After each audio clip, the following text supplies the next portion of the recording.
Hello, welcome to my channel. आज का case आपको इमोशनल कर देने वाला है क्योंकि ये केस कुछ वनरेबल बच्चों के बारे में है कि कैसे एक इंस्टीट्यूट में कई पावरफुल लोग स्कूल के छोटे बच्चों को अपनी हवस का निशाना बनाते हैं। ये बच्चे आम बच्चों की तरह नहीं थे जो अपनी फीलिंग्स का या खुद पे हुए मसालिम का इजहार कर सकते। ये बच्चे डेफ और म्यूट थे, मतलब सुनने और बोलने से महरूम। इस स्कूल में टीचर्स और हाई अथॉरिटीज की दरिंदगी का निशाना बनने वाले ये बच्चे 7 से 22 साल की उम्र के स्टूडेंट्स थे।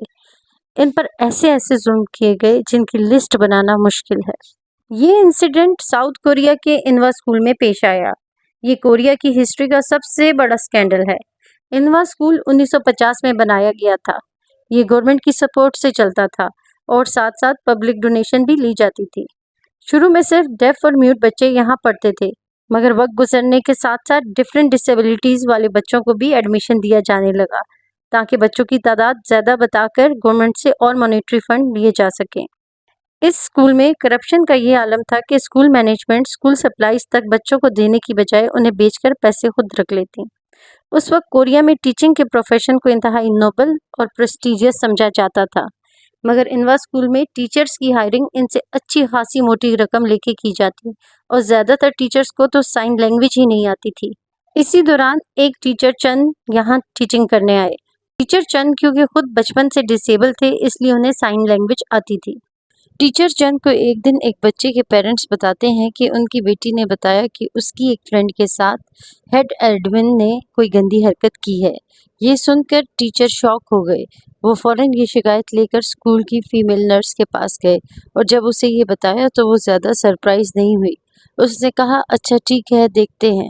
फिर उस टीचर ने बाकी टीचर्स को बताया तो उनका भी यही रद्द अमल था कि अच्छा देखते हैं, और बात घुमा दी। अब ये बात टीचर को अंदर ही अंदर खाने लगी। अब स्टूडेंट्स इस टीचर को अपने साथ हुए तमाम जिनसी ज्यादतियों का बताने लगे। टीचर ने फीमेल स्टूडेंट से पूछा कि वो इस टीचर को ये सब क्यों बता रही हैं। तो स्टूडेंट्स ने बताया कि उन्होंने डिफरेंट टीचर्स को बताया, मगर उनका यही कहना था इस किस्से को भूल जाओ। यहाँ एक बात बतानी इंतहाई ज़रूरी है कि इनवा स्कूल में पढ़ने वाले बच्चे ज़्यादातर ऑर्फन्स थे। माँ बाप घर न होने की वजह से उन्हें यहीं बोर्डिंग हाउस में रहना पड़ता था। उनके पास जाने की कोई जगह नहीं थी और कुछ बच्चे ऐसे थे जो अपने ग्रैंड पेरेंट्स के साथ रहते थे। कई बच्चों के पेरेंट्स खुद डिसेबल थे और ये सभी गरीब घरों के बच्चे थे और इन डिसेबल बच्चों के लिए इसके अलावा कोई और स्कूल भी नहीं था, जिसकी वजह से टीचर चंद इस मामले को लेकर एक ऑर्गेनाइजेशन के पास गए जो बच्चों के हकूक के लिए काम करती थी। इस ऑर्गेनाइजेशन ने पुलिस से राब्ता किया तो पुलिस ने कुछ ना किया। फिर एनबीसी एक ब्रॉडकास्टिंग चैनल को इस स्कूल में होने वाले इंसिडेंट का बताया तो उन्होंने ये सब ब्रॉडकास्ट किया। इस स्कूल की हकीकत मीडिया सबके सामने लेकर आया। सबसे पहले एक बच्ची ने बताया कि उसके साथ न सिर्फ हेड एडमिन, प्रिंसिपल, टीचर्स और स्टाफ मेंबर ने इसे जिनसी ज्यादती और तशद्दुद का निशाना बनाया और ये कई सालों तक चलता रहा। इस हैवानियत का शिकार सिर्फ इसी को नहीं बनाया गया, बल्कि बहुत सारे बच्चे सामने आए जिनके साथ इस स्कूल में दरिंदगी की गई। इनकी उम्र 7 से 22 साल तक की थी। अभी जो एडल्ट सामने आए थे उस वक्त वो माइनर थे जब ये सब हुआ। उन बच्चों को किस किस तरह से वायलेट किया गया, कुछ डिटेल आपको बताते हैं। टीचर इन स्टूडेंट्स को पीछे से पकड़ लेते थे, उनके प्राइवेट पार्ट्स को टच करते थे, अपने जिस्म को इनके जिस्म के करीब ले जाते थे। ये बच्चे उन टीचर्स को परवर्ट कहते थे। इन बच्चों को principal, head admin, higher staff member अपने रूम में बुलाकर एडल्ट फिल्म्स देखने पर मजबूर करते थे। बच्चों ने हेड एडमिन को सेल्फ प्लीजिंग करते हुए खुद इसी स्कूल में कई बार देखा। फिजिकल असॉल्ट सिर्फ लड़कियों का ही नहीं बल्कि लड़कों का भी किया जाता था, खासकर बोर्डिंग हाउस में रहने वालों का। ये बच्चे रात को सो रहे होते थे जब ये दरिंदे उनको अपनी हवस का निशाना बनाते थे। कुछ बच्चों के मुताबिक उनको रात को नींद नहीं आती थी, इस खौफ से कि कहीं आज फिर उसे ज्यादती का शिकार तो नहीं बनाया जाएगा। और अक्सर उसी कमरे में किसी दूसरी बच्चे के साथ ये सब हो रहा होता था तो वो चादर सरों पर करके सोने का प्रिटेंड करते थे। वुड वर्किंग की क्लास में टीचर अडल्ट फिल्म लगाकर एक कोने में फीमेल स्टूडेंट को ले जाकर उसी क्लास में उसके साथ ज्यादती करते। एक बच्चे ने एक बार ये सब रोकने की कोशिश की तो टीचर ने उसे जान से मारने की धमकी दी। बच्चों को स्टाफ रूम में स्नैक के बहाने बुलाकर उनको हवस का निशाना बनाया जाता था। एक स्टूडेंट को स्टाफ रूम में 15 घंटे तक बांध के रखा गया। उसी दौरान उसके साथ ज्यादती की गई। और ये सब बच्चों ने होते अपनी आंखों से देखा था। जिन बच्चों ने इस इंसिडेंट को विटनेस किया था, अगले दिन उन्हें भी असॉल्ट किया गया। जिन बच्चों के कम मार्क्स आते थे, उन्हें पनिशमेंट के तौर पर टीचर को किस करने पर मजबूर किया जाता था। उनका सर चलती वॉशिंग मशीन में डाल दिया जाता। अगर कोई भी बच्चा किसी दूसरे टीचर को ये सब बताने की कोशिश करता कि हमारे साथ ये सब हो रहा है, तो उन्हें ऐसी ही क्रूअल पनिशमेंट मिलती थी। एक स्टूडेंट को हेड एडमिन ने अपने घर फैमिली के साथ डिनर के लिए बुलाया। सब कुछ ठीक चल रहा था। फिर जब उसकी फैमिली, बीवी बच्चे किसी काम से बाहर गए, उसी घर में उसके साथ ज्यादती की गई जहाँ वो हैवान अपने बीवी बच्चों के साथ रहता था। एक बच्ची ने साइन लैंग्वेज में बताया कि वो स्कूल में सफाई कर रही थी। कोरिया के स्कूल्स में बच्चे खुद क्लीनिंग करते हैं। जब वो सफाई कर रही थी तो एक टीचर ने क्लासरूम लॉक किया, फिर उसको वायलेट किया। ये वो बच्चे हैं जो चीख चिल्ला नहीं सकते। ये डिसेबल बच्चे हैं जो खुद को साइन लैंग्वेज के जरिए एक्सप्रेस करते हैं, अपनी बात करते हैं। इन बच्चों को ये सब बताने में सालों लगे। कोई भी नहीं था जो उनकी बात सुनता। इनवा स्कूल के बस ड्राइवर को भी जब बच्चों के साथ किए जाने वाले इस वहशीपन का पता चला, तो उसने भी ये सब अथॉरिटीज और स्कूल टीचर को बताया था। रोकने की कोशिश भी की थी, मगर स्कूल एडमिनिस्ट्रेशन ने उसे बुरी तरह मारा और अपनी आवाज बंद रखने को कहा, वरना नौकरी से निकाल फेंकने की धमकी दी। कोरिया में कोई भी टीचर या किसी भी पेशे से ताल्लुक रखने वाला हो, एक बार जॉब से निकाल दिया जाए तो दोबारा किसी भी जगह उसे काम नहीं मिलता। एक के बाद एक सबको खामोश करवा दिया गया।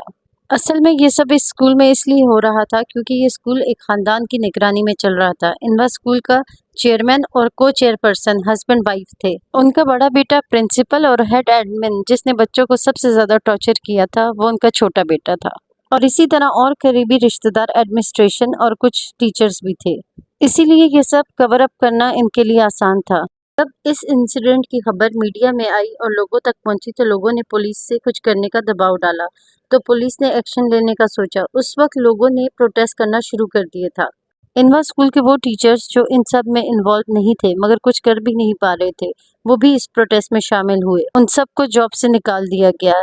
टीचर चंद को भी जॉब से निकाल दिया गया था। जैसा कि आपको पहले बताया था कि एक बार जॉब से फायर होने का मतलब है अब कहीं भी जॉब मिलना ना के बराबर है। जब पुलिस ने एक्शन लिया तो सिर्फ 6 लोगों को सस्पेक्ट बनाया गया। ट्रायल में सिर्फ 9 विक्टिम ने सामने आने का फैसला किया। कुछ स्टूडेंट के सामने ना आने की वजह ये थी कि वो खुद पर बीते उन मुजालिम को दोबारा सबके सामने दोहराना नहीं चाहते थे। कुछ खौफजदा थे, कुछ महीनों चलने वाले, परेशान कर देने वाले और थका देने वाले ट्रायल का हिस्सा नहीं बनना चाहते थे, और कुछ को लगता था कि उनको इस पावरफुल फैमिली के सामने इंसाफ नहीं मिलेगा। ये ट्रायल 2000 में चला। उस वक्त लॉ थोड़ा मुख्तलिफ था।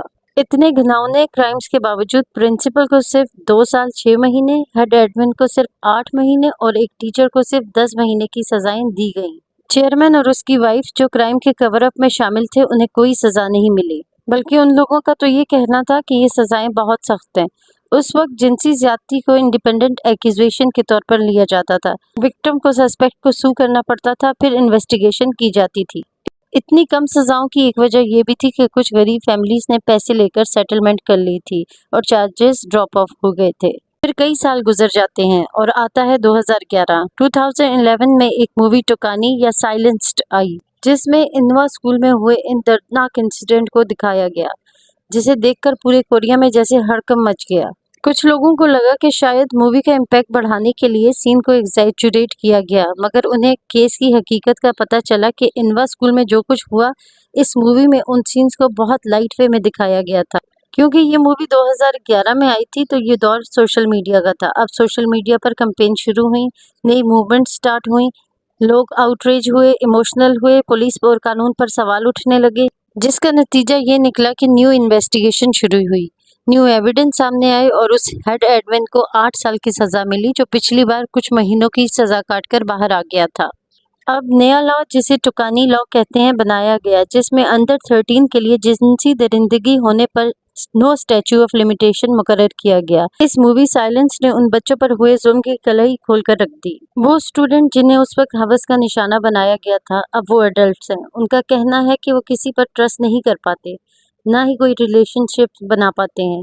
कुछ स्टूडेंट के लिए ये एक जिंदगी भर का बोझ है जो उन्हें ढोना है, और कुछ को तो आज तक यही समझ नहीं आई कि उनके साथ ये हुआ क्यों। ये थी इनवा स्कूल इंसिडेंट की कहानी। Thank you for watching. Channel को लाइक, शेयर, सब्सक्राइब करना ना भूलिएगा।